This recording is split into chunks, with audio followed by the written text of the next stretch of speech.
Welcome back to the Tales of the Divine and Damned. What if I told you that demons don't always come alone? That sometimes they arrive in legions, thousands strong, overwhelming, and terrifying. Today, we uncover the truth behind one of the most infamous demonic entities in history, Legion.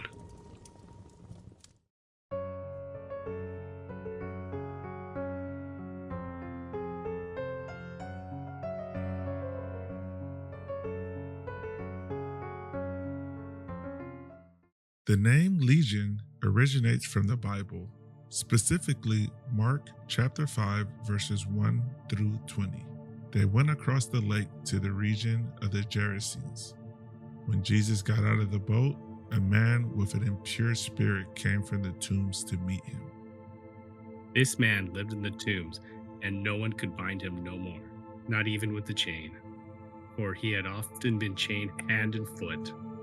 But he tore the chains apart and broke the irons on his feet. No one was strong enough to subdue him. Night and day among the tombs and in the hills he would cry out and cut himself with stones. When he saw Jesus from a distance, he ran and fell on his knees in front of him. He shouted at the top of his voice, "What do you want with me, Jesus, Son of the Most High God? In God's name, don't torture me." For Jesus had said to him, "Come out of this man, you impure spirit." Then Jesus asked him, "What is your name?" "My name is Legion," he replied, "for we are many." And he begged Jesus again and again not to send him out of the area. A large herd of pigs was feeding on the nearby hillside. The demons begged Jesus, "Send us amongst the pigs. Allow us to go into them." He gave them permission, and the impure spirits came out and went into the pigs. The herd, about 2,000 in number, rushed down the steep bank and into the lake, where they drowned.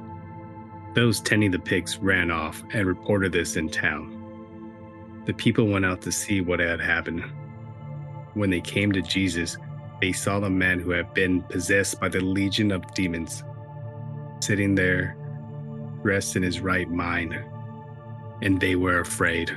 Those who had seen it told the people what happened to the demon-possessed man, and told about the pigs as well. Then the people began to plead with Jesus to leave their region. As Jesus was getting into the boat, the man who had been demon-possessed begged to go with him. Jesus did not let him, but said, "Go home to your own people and tell them how much the Lord has done for you, how he has had mercy on you." So the man went away and began to tell how much Jesus has done for him, and all the people were amazed. In ancient Rome, a legion refers to a military unit of up to 5,000 soldiers. If we apply that logic here, this means that thousands of demons could possess a single individual at once. But why do these demons gather in such numbers? Also, this story is mentioned in the book of Luke, chapter 8, verses 26 through 39, and book of Matthew, chapter 8, verses 28 through 34. The man possessed by Legion was described as violent, tormented, and beyond human help. He lived among tombs, cutting himself, screaming night and day. No chains could bind him. This was a soul completely consumed by darkness. Yet despite their overwhelming numbers, Legion trembled before Jesus. Jesus commands the unclean spirits to leave the man. Desperate, the demons beg to be sent into a herd of pigs. Jesus grants the request, and instantly 2,000 pigs rush into the sea and drown. The people who witnessed this were terrified. Jesus returned to Decapolis in the book of Mark, chapter 7, verses 31 through 37. Jesus left the vicinity of Tyre and went through Sidon, down to the Sea of Galilee, and into the region of Decapolis. There, some people brought to him a man who was deaf and could hardly talk, and they begged Jesus to place his hand on him. After he took him aside, away from the crowd, Jesus puts his fingers into the man's ears. Then he spit and touched the man's tongue. He looked up to the heavens and with a deep sigh said to him, "Be opened." At this, the man's ears were opened.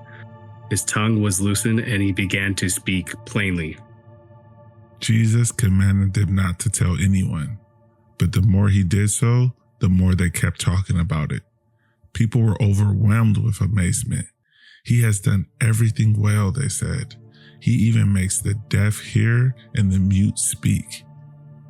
Jesus commanded the man that has been healed of demons to spread the word of what the Lord has done for him. When Christ came back to his disciples, instead of being greeted with hostility or being terrified, instead they asked for the Lord's healing, trusting Jesus has power to help them. The church has always been on the front lines in a battle against possession. From the early days of Christianity to modern times, trained exorcists have been called upon to confront the forces of darkness. And make no mistake, many of those priests have paid the ultimate price.